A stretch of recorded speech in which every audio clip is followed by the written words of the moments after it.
आज की इस वीडियो में हमने पढ़ना है फीमेल रिप्रोडक्टिव साइकिल के बारे में, लेकिन उससे पहले मैं आपको बताऊंगी what are the function of the ovaries. Ovaries हमारे पास रिप्रोडक्टिव ऑर्गन्स हैं जो कि हमारे पास एस्ट्रोजन प्रोजेस्टेरोन को प्रोड्यूस करती हैं। क्यों प्रोड्यूस करती हैं? ताकि हमारे पास सेकेंडरी सेक्स कैरेक्टरिस्टिक्स की डेवलपमेंट हो सके। इसी के साथ साथ ओवरीज का जो मेन काम होता है वो ओवुलेशन करवाना होता है, यानी ओसाइट्स को रिलीज करवाना। अब हम पढ़ेंगे फीमेल रिप्रोडक्टिव साइकिल को। इस साइकिल में हमारे पास कौन कौन से ऑर्गन्स हैं जिनकी एक्टिविटीज इन्वॉल्व होती हैं। वो होते हैं hypothalamus of the brain, pituitary gland, ovaries, uterus, uterine tubes, vagina. इन तमाम ऑर्गन्स की एक्टिविटीज के हमारे पास ये फीमेल रिप्रोडक्टिव साइकिल जो है वो कमेंसमेंट इसकी होती है। सबसे पहले हमारे पास ब्रेन के हाइपोथैलेमस से गोनाडोट्रोपिन रिलीजिंग हार्मोन सिंथेसाइज होता है। वो हार्मोन हमारे पास कैपिलरी नेटवर्क से होता हुआ पिट्यूटरी ग्लैंड के एंटीरियर लोब में जाता है।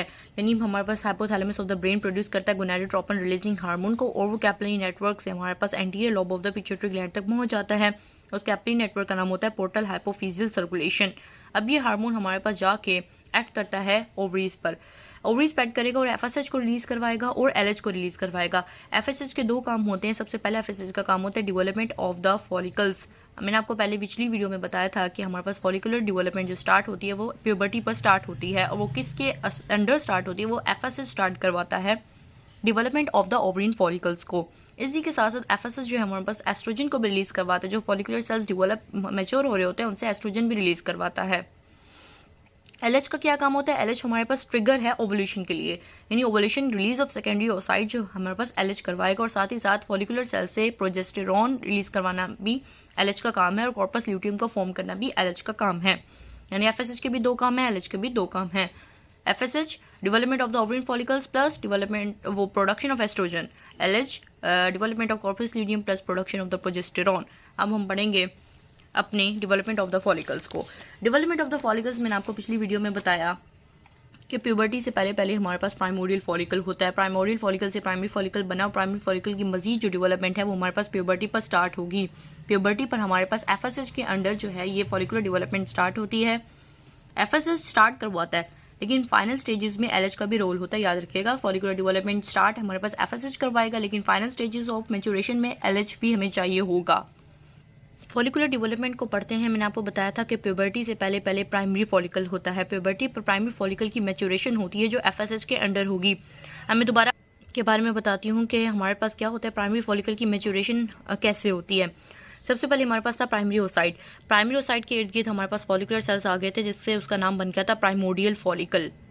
अब प्राइमोडियल फॉलिकल यानी जो फॉलिकुलर सेल्स से जब वो कॉलमनर बन जाते हैं तो हमारे पास प्राइमोडियल फॉलिकल का नाम जो है वो प्राइमरी फॉलिकल हो जाता है जब फॉलिकुलर सेल्स कॉलमनर हो जाते हैं। इसी के साथ साथ प्राइमरी फॉलिकल के इर्द गिर्द ग्रीन ग्लाइकोप्रोटीनेशियस मटेरियल ज़ोनर पेलोसिटा भी आ जाता है। ये पिछली वीडियो में मैंने आपको बता दिया था।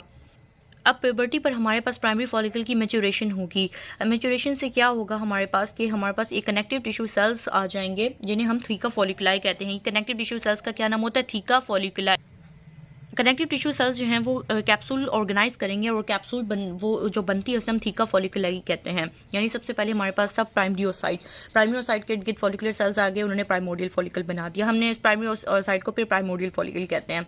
उसके बाद फॉलिकुलर सेल्स कॉलमनर शेप इख्तियार कर लेते हैं और ज़ोनर पेलोसिटा आ जाता है, तो हम प्राइमोडियल फॉलिकल का नाम प्राइमरी फॉलिकल हो जाता है। अब प्राइमरी फॉलिकल की मैच्योरेशन होगी।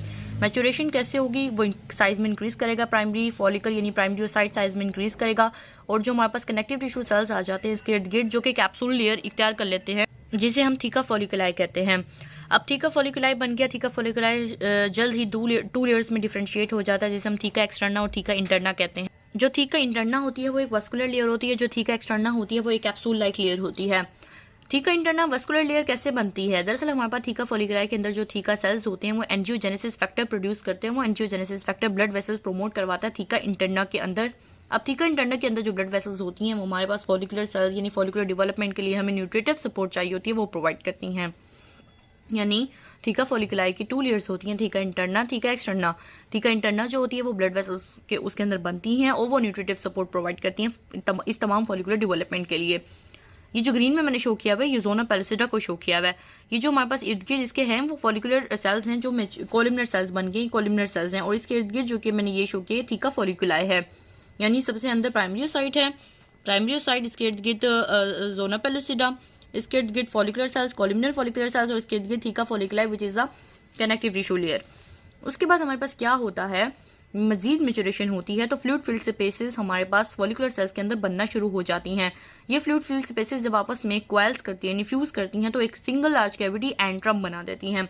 एंट्रम के अंदर दरअसल हमारे पास फॉलिकुलर फ्लूइड होता है, यानी हमारे पास कुछ फॉलिकुलर सेल्स वो प्राइमरी साइट के गिर्द रह जाते हैं, कुछ फॉलिकुलर सेल्स मतलब एंट्रम आ जाता है उनके गिर्द। अब हमारे पास क्या होता है, जैसे ही एंट्रम बनता है तो इस प्राइमरी ओसाइट का नाम सेकेंडरी ओसाइट हो जाता है या वेजिकुलर ओसाइट हो जाता है। यानी प्राइमरी ओसाइट की मैच्योरेशन हो रही थी, जब एंट्रम जैसे ही बना तो प्राइमरी ओसाइट का नाम चेंज हो गया सेकेंडरी ओसाइट में। और हमारे पास जो फॉलिकुलर सेल सेकेंडरी ओसाइट के इर्द गिर्द इकट्ठे होते हैं एंट्रम के बनने के बाद, उन्हें हम कोमुलस ओविपोरस के सेल्स कहते हैं। Cumulus oophorus are nothing but the follicular cells which organise around the secondary oocyte. और ये फॉलिकुलर सेल्स एंट्रम के अंदर, एंट्रम यानी फॉलिकुलर फ्लूइड यानी कैविटी के अंदर जो है वो प्रोजेक्ट कर रहे होते हैं। उसके बाद हमारे पास क्या होता है, ये हमारे पास सारी मैच्योरेशन कंप्लीट होगी। इसकी अर्ली स्टेजेस एफ में एफएसएच का रोल था और इसकी फाइनल स्टेजेस में एलएच का रोल था। और याद रखिएगा कि हमारे पास एफएसएच ने एस्ट्रोजन प्रोड्यूस करवाया जिसने ये तमाम जो है वो